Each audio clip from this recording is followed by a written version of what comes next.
Well, hey guys, welcome to Daily Chapter. We are up to Daniel 5 and we're reading from the NLT.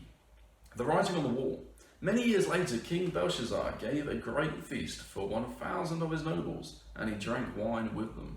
While Belshazzar was drinking the wine, he gave orders to bring in the gold and silver cups that his predecessor Nebuchadnezzar had taken from the temple in Jerusalem. He wanted to drink from them with his nobles, his wives, and his concubines.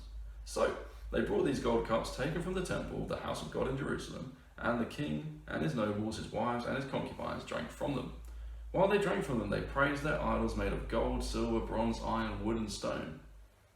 Suddenly they saw the fingers of a human hand writing on the plaster wall of the king's palace near the lampstand.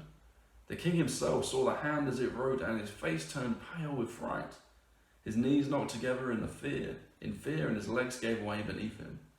The king shouted for the enchanters, astrologers, and fortune tellers to be brought before him. He said to these wise men of Babylon, "Whoever can read this writing and tell me what it means will be dressed in purple robes of royal honor and will have a gold chain placed around his neck. He will become the third highest ruler in the kingdom." But when all the king's wise men had come in, none of them could read the writing or tell him what it meant. So the king grew even more alarmed, and his face turned pale. His nobles too were shaken.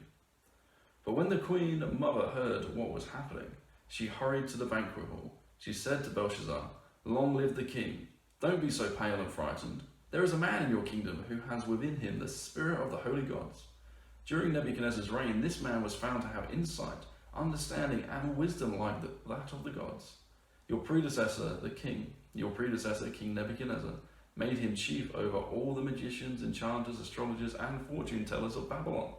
This man Daniel, whom the king named Belteshazzar, has exceptional ability and is filled with divine knowledge and understanding. He can interpret dreams, even explain riddles, and solve difficult problems. Call for Daniel, and he will tell you what the writing means." Daniel explains the writing. So Daniel was brought in before the king. The king asked him, "Are you Daniel, one of the exiles brought from Judah by my predecessor, King Nebuchadnezzar? I have heard that you have the spirit of the gods within you, and that you are filled with insight, understanding, and wisdom.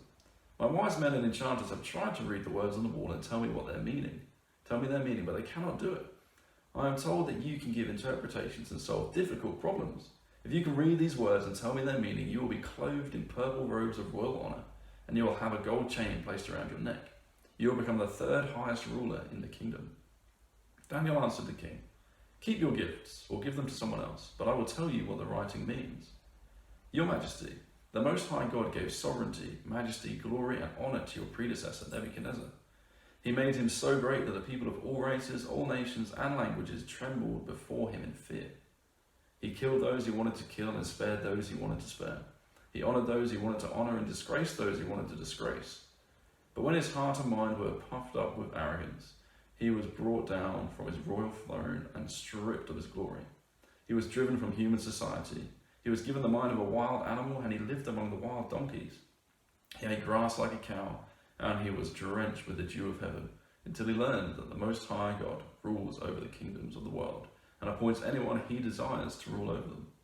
You are his successor, O Belshazzar, and you knew all this. Yet you have not humbled yourself, for you have proudly defied the Lord of heaven, and have had these cups from his temple brought before you.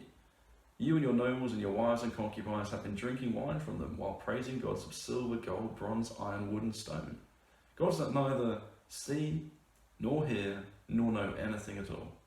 But you have not honored the God who gives you the breath of life and controls your destiny. So God has sent this hard hand to write this message. This is the message that was written. Mene, mene, tekel, and parsin. This is what these words mean. Mene means numbered. God has numbered the days of your reign and has brought it to an end. Tekel means weighed. You have been weighed on the balances and have not measured up. Parsin means divided. Your kingdom has been divided and given to the Medes and Persians. Then, at Belshazzar's command, Daniel was dressed in purple robes, a gold chain was hung around his neck, and he was proclaimed the third highest ruler in the kingdom. That very night, Belshazzar, the Babylonian king, was killed. And Darius the Mede took over the kingdom at the age of 60